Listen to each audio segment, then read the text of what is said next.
Harry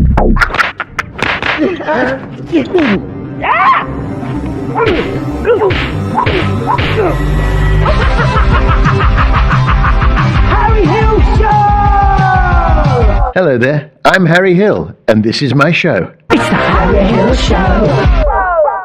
Hello and welcome to the Harry Hill Show. Now, a number of you have written to me saying, how come you never aged, Harry? How come you look exactly the same as you always have? Well, I actually take an anti-aging tincture that was given to me by an ancient medicine man called Lionel on the island of Teacut. I just take a little bit of that every day, and as long as I take that, then I look pretty much exactly the same. In fact, I haven't taken my dose today. And if I don't have it, of course, I do start aging. Let me just, I can't find it. I can't find my aging.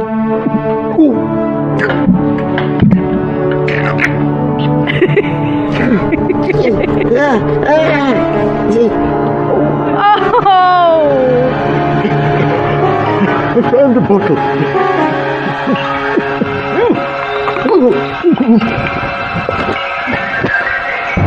That's better. The guest is here, Daddy. Oh, in that case, let's welcome our guest.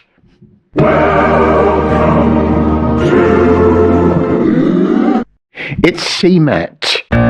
It's CMAT. Welcome, CMAT. Hi. Thanks for coming down. Thank you. You're looking really, really well. Oh my God, thank you so much. I'm actually 61 years old as well. Oh, really? Yeah, I take the same thing that you take. Oh, the anti-aging tincture. Anti-aging tincture From Lionel. Lionel, the medicine man. Oh, Yeah. right, yeah. Have you had your dose today? I don't think I have. Oh, no. Oh, no. So that means... That means...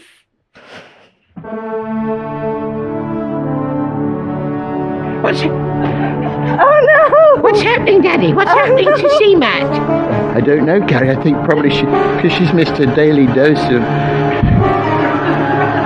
She's missed a daily dose of... CMAT, quick, look, have some of mine. You wouldn't have any spare. Oh, brilliant! Just have it. Oh, brilliant! This one's on me.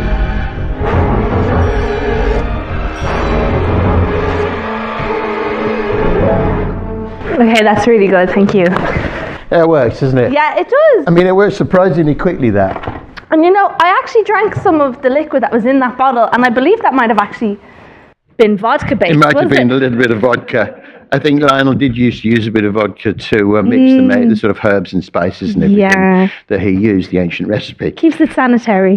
So, CMAT, listen, I feel like almost I know you because I'm such a big fan of your record, Euro Country. Thank you, Harry. Yeah. And normally what happens with me is that, one of my kids says to me, oh, you must listen to this, Dad. But on this occasion, it was the opposite way around. I think I saw you on, was it Glastonbury, maybe? It was Glastonbury, yes, Yeah. I did that one. Fantastic. Thank you. And so I found myself in Dublin, the Vicar Street venue.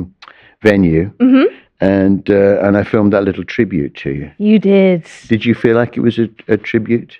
I can't say that anyone in the time of my career has been more disrespectful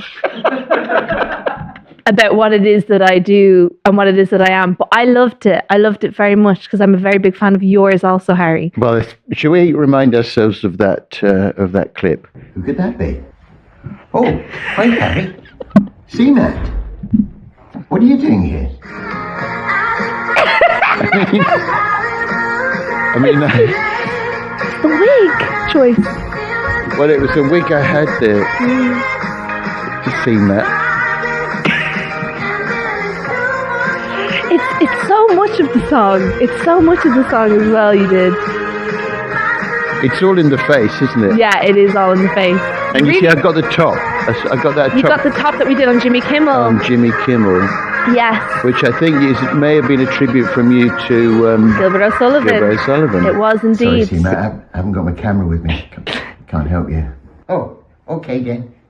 I'll bother you. Yeah, accent. No, yeah. it's we need to talk about the accent maybe. Ting. Didn't I say ting or Said, something? oh, okay then.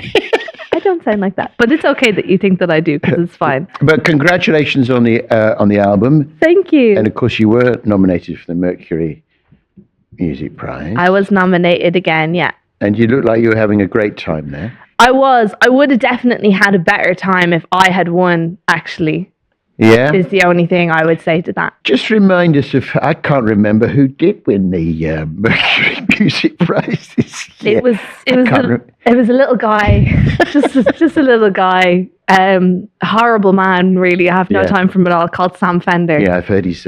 He's called the bad boy of music because he's so horrible to everyone everywhere he goes. Yeah, I've heard that he pushed someone into some nettles. Yes. You hear that? He did that to me as well when I was on tour Yeah. with him. Yeah. He's always bringing nettles with him everywhere so that he can go, I was in a service station once, using the stand-up toilet, and he pushed me forward. So I got it all over my trousers, see, Matt. And he arranged for it to be held up in his hometown.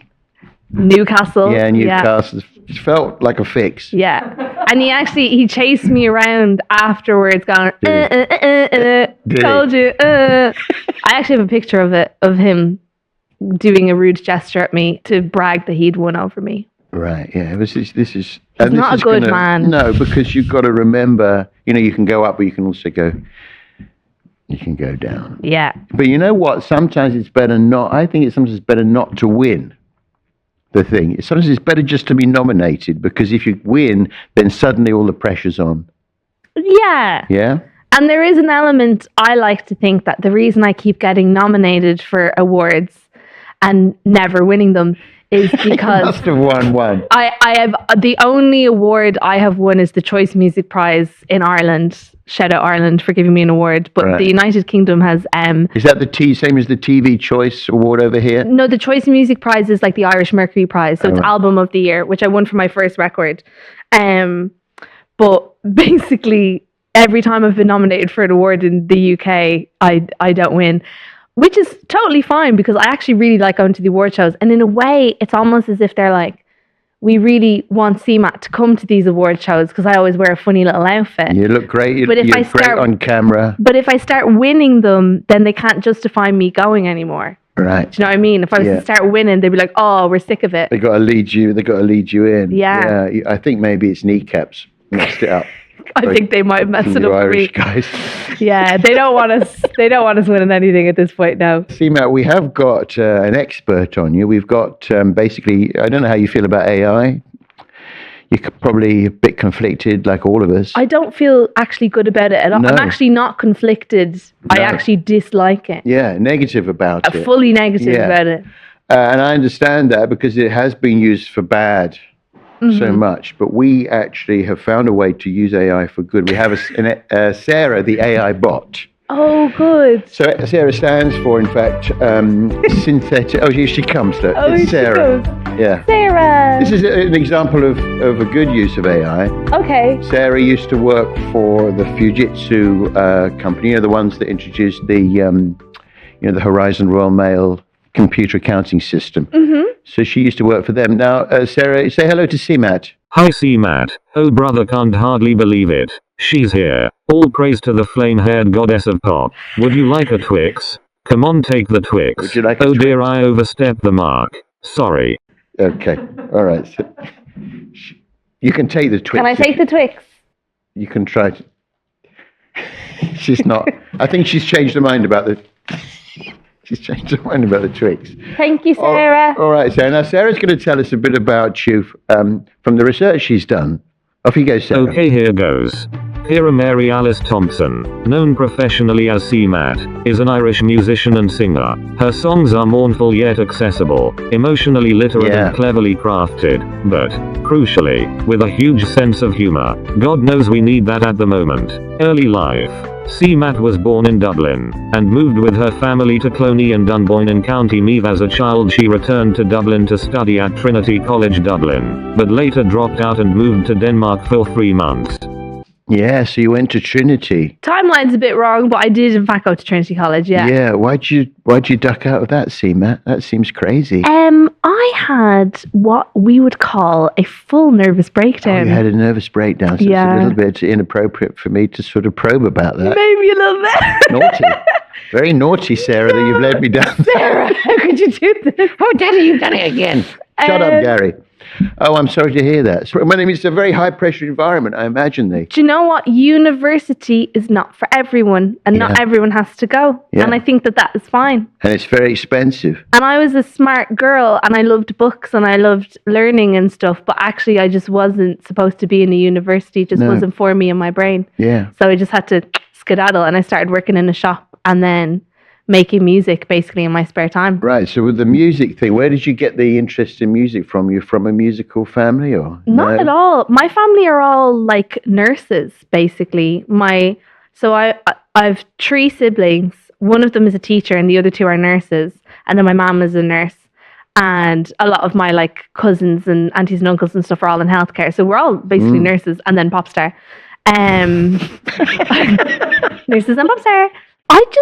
It's a really weird thing. Like, we grew up in like quite a normal place in Dublin 15, like a normal housing estate. And I just thought I was meant to be a pop star. Right. Yeah. I just thought I was supposed to be a pop star. Like, I literally was probably 7 years old, and I was like, Mom, why have you not brought me to Hollywood? Yeah, I need to go and audition for the Disney Channel and become a huge star, and we'll all make so much money. And she was like, you're delusional, shut up and go upstairs.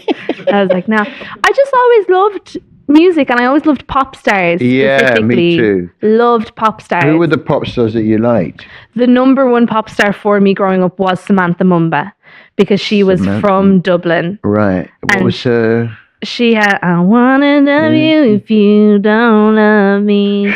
Don't wanna need you if you don't need me to. There's that one, and there's also, show me where I belong Yeah. tonight.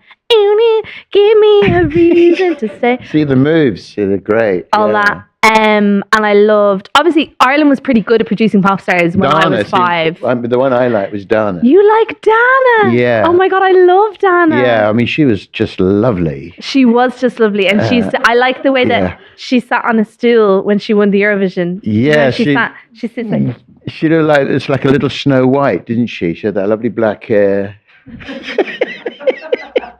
this is how Yeah. she sat when she won the Eurovision. She went, All kinds of everything remind me of you. and she did it like that, and I find that so cute. So I also love Dana. Yeah, I actually did a wood carving of Dana. Did you? Yeah, I should have brought it in. You should have brought it in. Perhaps flash. Perhaps I'll send it to you, see, Matt. Would you like? It's a full-size wood, just the head. Just the head. Yeah, because I've tired of it. I would absolutely love a wood carving right. of Dana for my Well, home. we will get that. I've actually been looking for one, so this is really good timing. Not for burning, not for. No, for my home. Okay, just to be clear. I've been looking for a focal piece. I've just moved into a house, This and I is don't the have any focal. furniture. This is. I think that's why I want to get rid of it, because I've got other focal pieces. What other focal pieces do you have? Well, I also at the same time did a wood. And this makes me sound very odd.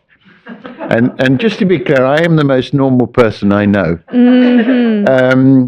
I did Errol Brown from Hot Chocolate, Oh, I love Hot Chocolate. I love that band. and I did Les Gray from Mud during the lockdown. Okay. And wood carving. So Yeah. are we talking it's whittling? Well, I've got a big log from, actually my brother's a farmer, so he supplied these big logs, and I got an axe, and I basically, hacked away at it. And then I painted it with some, these are enamel paints that you get from when they paint barges. Yes. I knew you'd know that. I love barges. Well, you're going to love this Dana thing. Well, I'm going to get that. I can't tell if this is real or not. No, is it the is thing. real, And believe it's me. absolutely real. It's tragedy too. If I had a photograph, I would show you. I really want I hope that this is real, because It if is I happening. don't get a Dana wood carving really soon, I'll be really upset. You'll be- I'm already visualizing the plinth that I'm going to put it on It's in got my its home. own plinth, freestanding. It's got its own plinth. Yeah. When I say focal point, I mean this is. I'm going to put it in the middle of my sitting room in Yeah. front of the television. So Don't we put just it- look at Dana all the time. Don't put it up next to a radiator, I'd say, because the wood might Because the split. wood would warp. Yeah. The wood would warp. Okay, so that was a bit from Sarah about you. Have you got anything to add to that, Sarah? Career. C. Matt wanted to be a musician from a young age, and relocated to Manchester, to pursue a career in music with her then boyfriend. performing together as Bad C. English electropop singer Charlie XCX advised CMAT to reimagine her approach. Her debut studio album If My Wife Knew I'd Be Dead was released in 2022. The album entered the Irish Albums Chart at number 1. She released Number a one, single sure. called Peter Bogdanovich, which came love with a that music video. video which featured her dressing as the late director. If My Wife Knew I'd Be Dead won the Choice Music Prize for Irish Album of the Year. Yeah. So that was your first album. That was my first album, yeah. Straight in at number 1. Straight in at number 1. I've had Amazing. 3 of them now, so that's nice. Yeah, And 3 you know in a what? row. Again, Ireland, the only country to give me trophies, because every time you get a number 1 album, you get a little trophy. Is there? I was going to ask. Is there any money with the Mercury Music Prize? Do you get like a? Oh, there is. How much? I think it was 25 grand. Yeah. So that is a reason to win. I texted Sam the next morning and I said, can I borrow £25,000? And he was like, oh, I think I'm going to donate it to a local charity. And I was like, I'm going to donate it. I'm going to donate it to a local charity. And I was like, I'm still in Newcastle. I'm local. Yeah, but also, what does that tell you about him? That he can just give away 25 Do you know what I mean? Did he I need wouldn't have. Did he need the prize? I was looking to buy a bust at that time, and I really could have done with the money. I'm going to say I think the Mercury Music Prize should be means tested. It should be about what you need, not what's nice. Yeah. No, but I love the videos. I mean, this is what you've got. Is you've got this really interesting visual sense, and not everyone has that. And I think you do need that to be a really successful pop star. Thank you. And that Peter Bogdanovich video is, I mean, that's such a weird Do you like that music video? reference. I think it's great. That's really, really good. Something you need to know is that my boyfriend directed that music video, and he is the biggest Harry Hill fan on the planet. Oh, right. And he's incredibly, incredibly jealous of me being here today. But he actually, should have brought him. I asked him if he wanted to come, and he couldn't do it because he's too much of a fan. He was too scared. Oh, right. He genuinely couldn't do it. I do get that a lot, Matt. A lot of people. I think he would have cried. And I think he might cry now that you've said that, honestly. I This is think that is- crazy. He's going to lose his mind. He's actually going to cry. I mean, I think it's. I mean, that there's like a dragon with eyes that light up, or there's a man in a Well, hat. it's Peter Bogdanovich. Yeah. So I'm Peter Bogdanovich, Yeah. but then also I have like my ego, which is the big giant 3-man puppet, which That's he right. made. And it's like With the operated light-up by, eyes. and he's got light up eyes because he's like evil, Yeah. because your ego's evil. It just seems like a very odd, obscure reference, Peter Bogdanovich.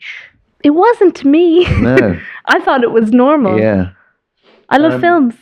And what's the last picture show? Is that his one? I think, yeah, the last picture show is like the first big one that he did.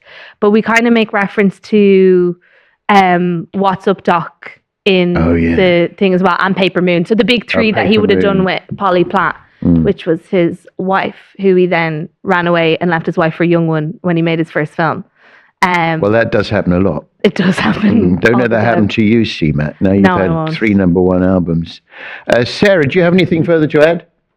CMAT's next studio album, Krasimir, for me, was released in 2023. It debuted at number 1 on the Irish Albums Chart. It was later nominated for the Best Album Ivor Novello Award. Her third album, Euro Country, she describes as the best thing I have ever made, was nominated for the Mercury Music Award. She performed at the 2025 Glastonbury Festival. Euro Country debuted at number 1 on the Irish Albums Charts and number 2 in the UK. That's it, you're up to date with CMAT. Hold still while I take a sexy picture. Take a sexy picture of the Twix drop.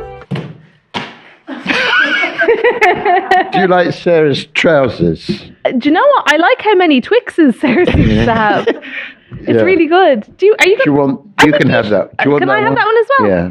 See, Matt, it's very rude of me. Would you like a? Would you like a? Would you like a chocolate? I would love a Please chocolate. help yourself. Have a look. If there's any that take your fancy. No. Mm. Not sure. Do you know what?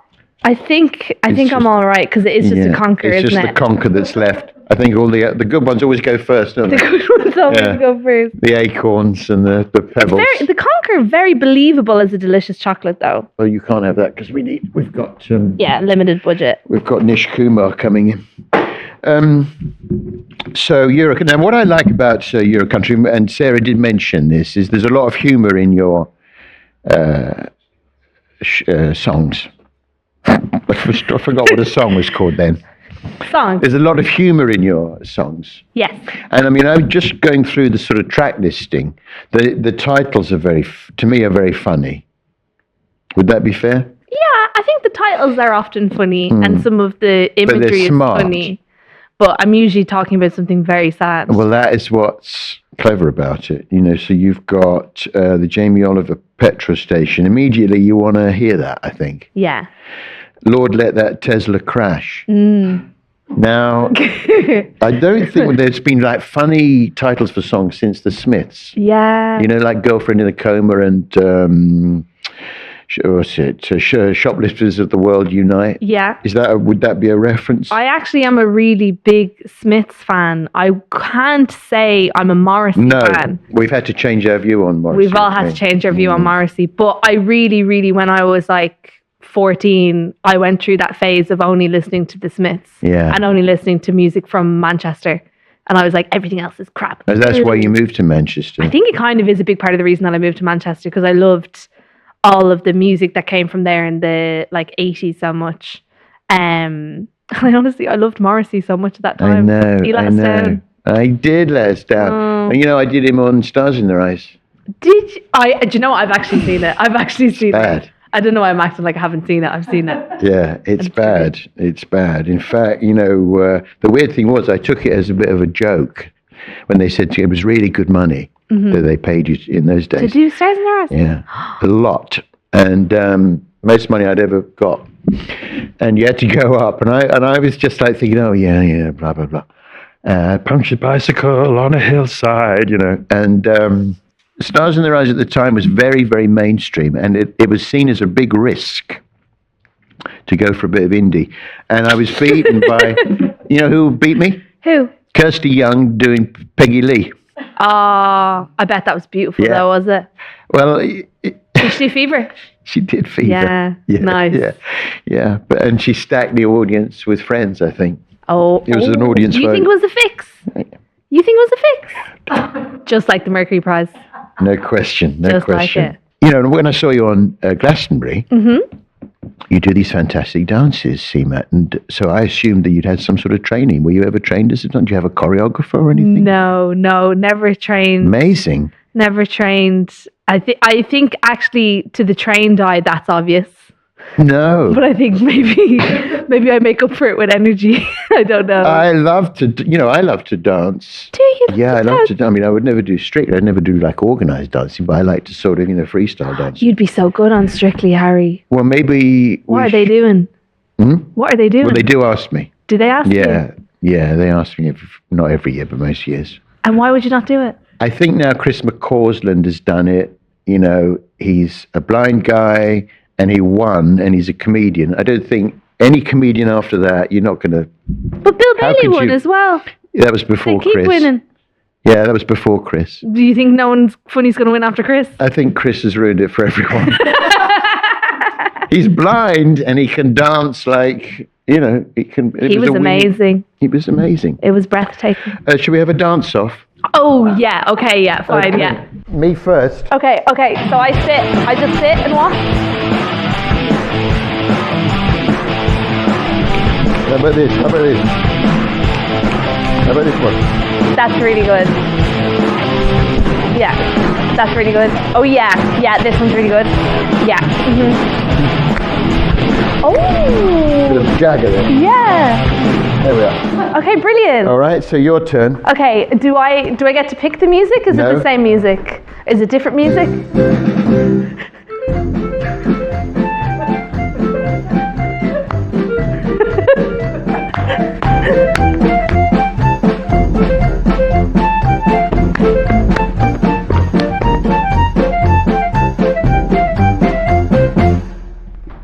Yeah. Yeah? Yeah.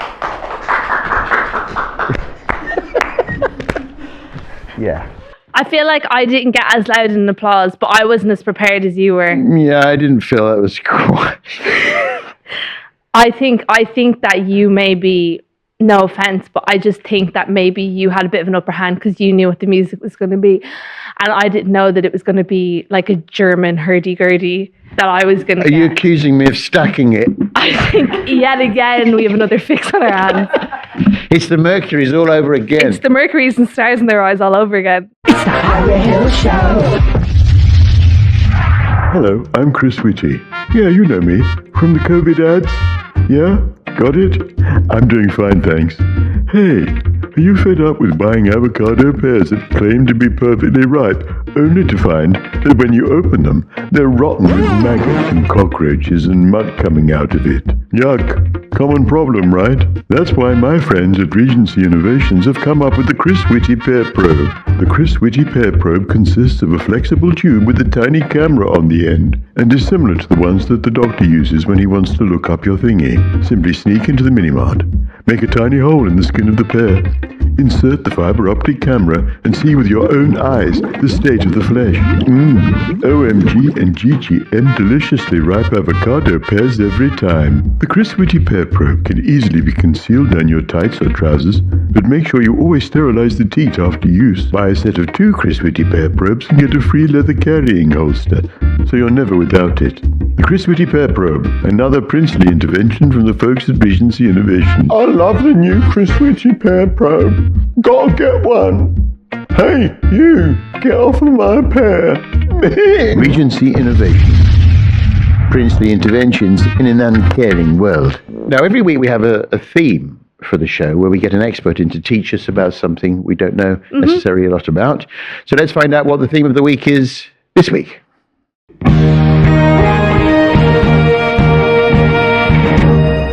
Windmills. So we are joined by Rhys Torrington, who is the chairman of the Wimbledon Windmill Museum and the only UK museum dedicated to windmills. Now, I'm surprised that there is only one museum dedicated to windmills. Rhys. Hi, Rhys. Hi, good afternoon. How are you doing in Wimbledon? Well, actually, I don't know, because I'm sitting in Marbella this afternoon, pretending to be in the sun, but it's pouring with rain. Oh, you're in Marbella. Wow, that's really nice. Yeah, so there's money in windmills. There is money in windmills, but stuck out for some sun. Now, I was going to say, why were you surprised that there's only one museum dedicated to windmills? Because there's lots of windmills that are open to the public, but they tend to be about that windmill. Right, yeah. As opposed to windmills in general. So we do both. Oh, I see. And is there a windmill in... Feel free to jump in at any time, of course, Kira, CMAT. Sorry, I should introduce you. Sorry, Rhys. This is CMAT, of course. You're familiar with... Hi, Seaman. Yep. Hi, Rhys. Hi, how are you? I'm really good. You're looking really relaxed on the couch. Thank you. I feel really relaxed. Have you ever been to the windmill in Brixton? I have indeed, Yeah, yes. I bet you have. They're our partners. What? Oh, they're your partners. We sell their flour because they still make flour and we sell it. Okay. I didn't know it was Wait, a working... we might be talking about a different windmill because I'm talking about a venue, A pub. a music venue that's Right. famous for the windmill scene in southeast London. There is a Brixton windmill. Well, that Wow. might be why it's called the windmill. Yeah. Has it got like a big fan on top? It would be a Off the top of giveaway. my head, I wouldn't don't it? think so. Where in Brixton? I mean, we've moved ahead here, but where in Brixton is the actual working windmill? I've never seen a working windmill in Brixton. That's because it doesn't really work very well. They have an electric motor inside, Right. which does produce flour. Okay. But no, there is a windmill there. It's pretty much in the centre. There's a garden all the way around the outside. A lot of people go there for the gardens. Right, rather than the windmill. So let's go down. Can we just go from basics first, Rhys? Now, these questions may appear rather flippant, but they're not intended. It's for anyone tuning in who really is starting at the kind of bottom of the information ladder as far as windmills goes. Just explain to us, what is a windmill? A windmill is a way of using the power of the wind for free to take grain and turn it into flour. Right. Yeah, that's good. And I specifically said windmill because there are other devices that look like windmills that don't make grain but do other things. For example, they pump water. out of the Dutch polders or the East Anglian fens. Oh, okay. Now, this is something we were talking about, Seema. We just happened to be talking about windmills earlier, didn't we? I actually did, because I just watched a short YouTube documentary recently on the Dutch polders, and I thought all of the windmills in the Netherlands kind of became what's the word when they're not Obsolete. I thought all the windmills in the Netherlands became obsolete when they reclaimed all the land back, because they were just pumping out the water all the time because of the flooding. Yeah. And are they obsolete? No. No. What do they do now? Most of them still work. Wow. Well, nature's a weird thing, but you can't permanently reclaim land. It will always seep back in through the water table. Wow. So those areas are always going to be damp. And if you look at any Dutch fields, they're always going to have small canals, small little ditches around the outside that fill up with water. And those have to be pumped out. And the easiest way of doing it is with windmills. Now, they don't have to be big ones. You might see lots and lots of small ones, but they're all working pumps. What is the biggest windmill that you've ever seen, Reese, in your experience? There is an 8-story windmill that looks a bit like a lighthouse, because it's made out of brick and is striped similarly with veins on it, and that is just in Cambridgeshire. Oh, right. It's still there. Yeah, because they do have something in common, don't they? The lighthouse and the windmill. You know, it's a fine line. They do. It's a fine line. Well, actually, it's closer than you think, Harry, because those windmills often are used as a way of sending signals. Now, clearly, a lighthouse sends a signal, stay away, there's rocks here. But when windmills first started, they were a fairly basic form of semaphore that you could send messages to people in the village to let them know what was going on. Right. So what sort of messages would those be? Party tonight at the windmill? It could be. It could be. Another one could be, I've gone off for lunch, so don't bother turn up with your cart. I'm not going to deal with your grain until tomorrow. Right. Or something like that. Interesting. But it could be something more important. I mean, just the same way as we have beacons that nowadays we use to celebrate coronations or whatever, they would pass a message quite quickly, given that you would bring the blades the sails to a stop. And that would be a way of sending a particular message. So you'd have some basic things that would be in your book. And if you could pass that along from one windmill to another, then you'd be sending the message. And what sort of time are we talking about? When did windmills first appear, would you say? They first appeared in Iran in about the 8th century. Wow. And the first ones were cropping up in Europe in the 12th century. And basically following that line from the Middle East through Balkans and whatever, and then through Greece and then into Northern Europe. Right. Okay. So the first ones showed up here probably in the early 1600s. Right. And where were those first ones? Well, funnily enough, in East Anglia, because it's very flat. It's flat, and flat means wind, and also due purpose. Flatulence means wind as well. It does, and what a surprise. I wonder if that's related in any way. I never thought of it. You make a good point, because when I do tours for schools and whatever, no, it's okay. Compliments come for free. When I do tours for schools. You do tours for schools? Well, educational stuff. It's amazing how much fun kids get out of a museum that doesn't have a single flat screen in it. Right. They actually get to play with things. They grind their own flour. Yeah. There's so many words that we use in the English language that come from elements of milling that we don't recognize as coming, that being their origin, but the language is full of them. Yeah. Go on then. All right. For example, before you can grind any grain, you have to go out into the fields, and that can be fairly hot and sweaty. So to come cut down the sheaves of wheat, you'd take some water out with you, and you'd put it into a little clay pot. And at the end of the day, you'd go into the pub, and you'd want to have a drink, and the landlord might refuse to serve you because you're swaying all over the place like you've already had 6 too many. And he'd say, I'm sorry, I'm not serving you, you're potty.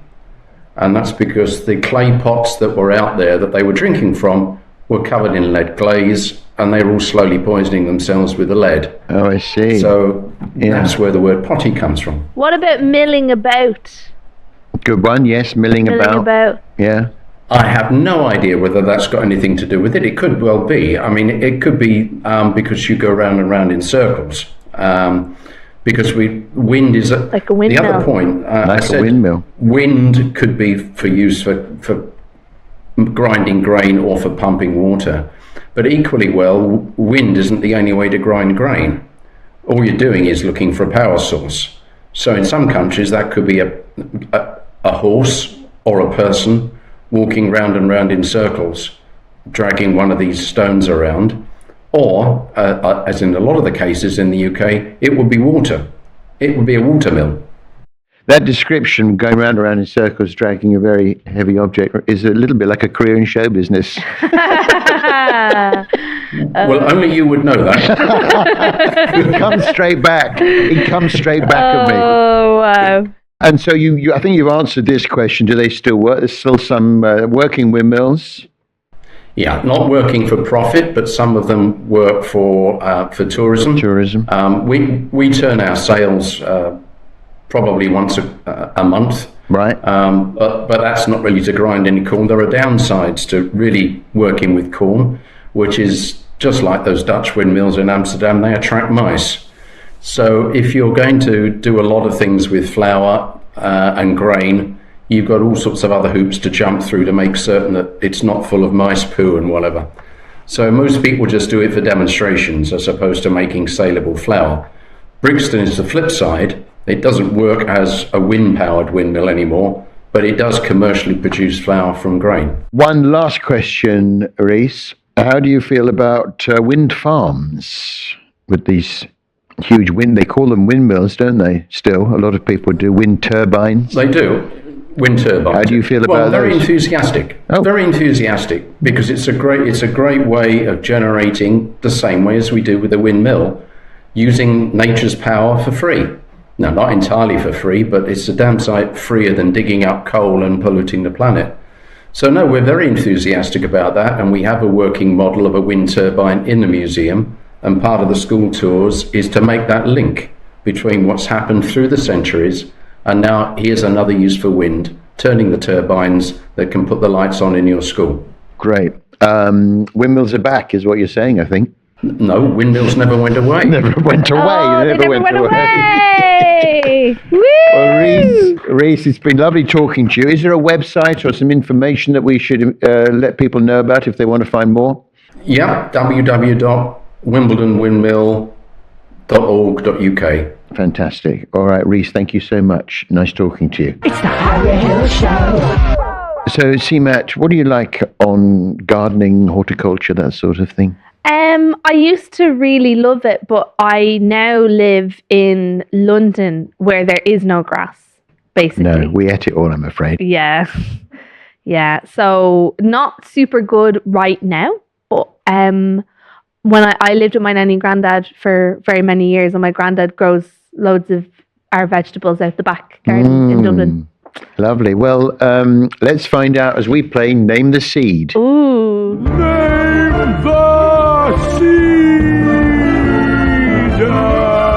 Now, in this sealed Ziploc bag, Yeah. CMAT, I have got a box of, actually it wasn't sealed. That is naughty. That is very unprofessional. I apologize. You see this box here? Yeah. It contains a number of sachets of seeds. Can you see how many seeds? It says over 8,000 seeds. Over 8,000 Over 8,000 seeds. to pick. Now I'm going to, at random, pick a sachet of seeds. I'm going to take the seed out, and I'm going to place it on the Name the Seed display unit, and I'm going to ask you to see if you can name it. Okay. You up for that? Yeah. What does the button do? You'll find out. Oh, okay. Yeah. And for anyone watching at home who doesn't want to know what the seed is, turn away now. Okay, we just want one. Oh, yeah. We just want one seed, really. Should I close my eyes? until it's on the display unit? You do can close your eyes. Okay, well. It might add to the drama. So I'm going to place the seed on the display unit. Now, I should explain the rules. As the display I'm getting quite emotional about it. Yeah.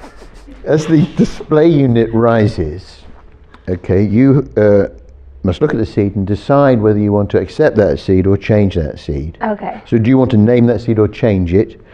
You have one opportunity to change the seed if you think you might be given a seed which you're more likely to recognize. Okay. Or you can go with the seed that you've been allocated. Okay. All right, is that clear? Yes, that's really clear.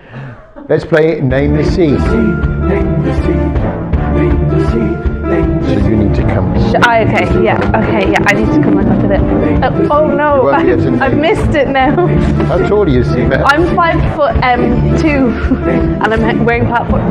Do you want to stand on the... Oh, I can stand on this? We've lost the seed. We've lost the seed. And we nearly took Seamat's eye out. Where's the seed gone? Where's the seed? All right, I'll get another one. It's Wait, the no, same. we can find the What? seed. No, Hang no. on. Hang on. It's the same packet. Okay, it's the same packet. Okay. So it's not exactly the same. Okay. Oh, Do you want to... Or do you want to... I think I might know what that. Wait, can I press this and Yes, make you the song can. happen again? Yes.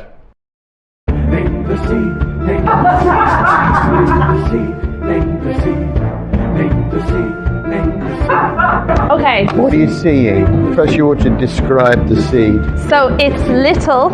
Yes. It's a little seed.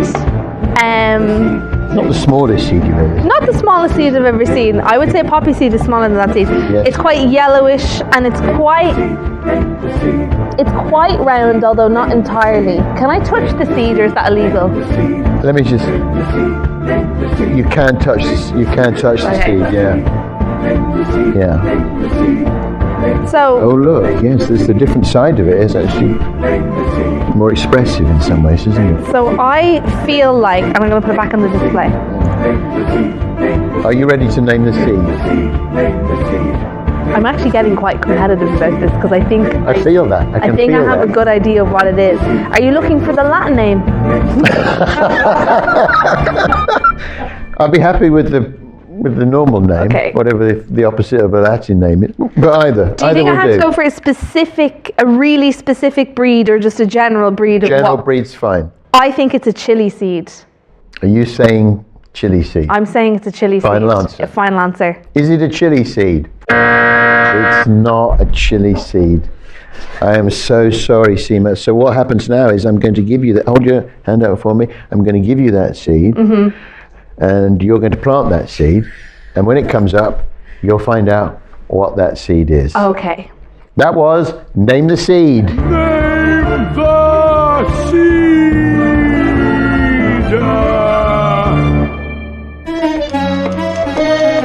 Gary's Joke Corner. It's time for Gary's Joke Corner. Now, Seema, as you know, my son Gary, from my first marriage, Hello, yes, I'm still here.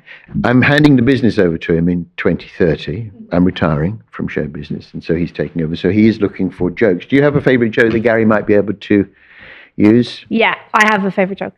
What do you call a donkey with 3 legs? I don't know what. Let me just think. Donkey with 3. Is it Eeyore? No, he always calls me that as a different donkey joke, right? It's a different donkey Yeah. joke. Yeah. It's donkey with 3 legs. I'm not. No, I give up. A wonky. A wonky donkey. Wonky. Remember wonky Good, donkey? isn't it? Yeah, wonky donkey. I love that one. So, Gary, you're going to do your joke? Yes, okay, Daddy. Don't make that noise, Gary. It'll limit your appeal. I've told you that. Daddy. Every time I put a specific ELO track on the turntable, my wife jumps up. Your wife, Gary? To go with it, Harry, it's just for the joke. All right. My wife jumps up and shouts, "Humbug!" Sweet talking woman? No, Mr. Blue Sky.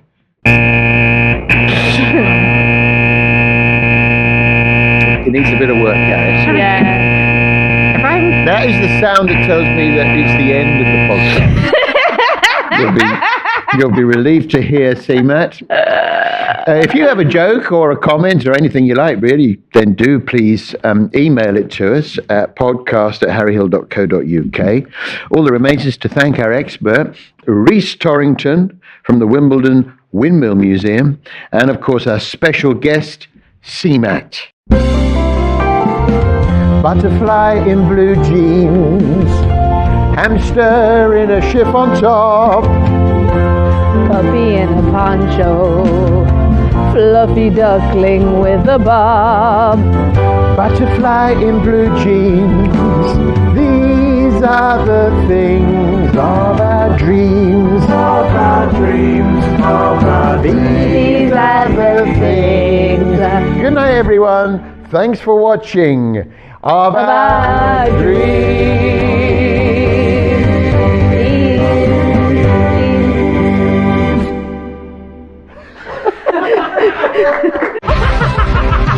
Harry Hill Show! It's the Harry Hill Show. Harry Hill Show. It's the Harry Hill Show. Harry Hill Show.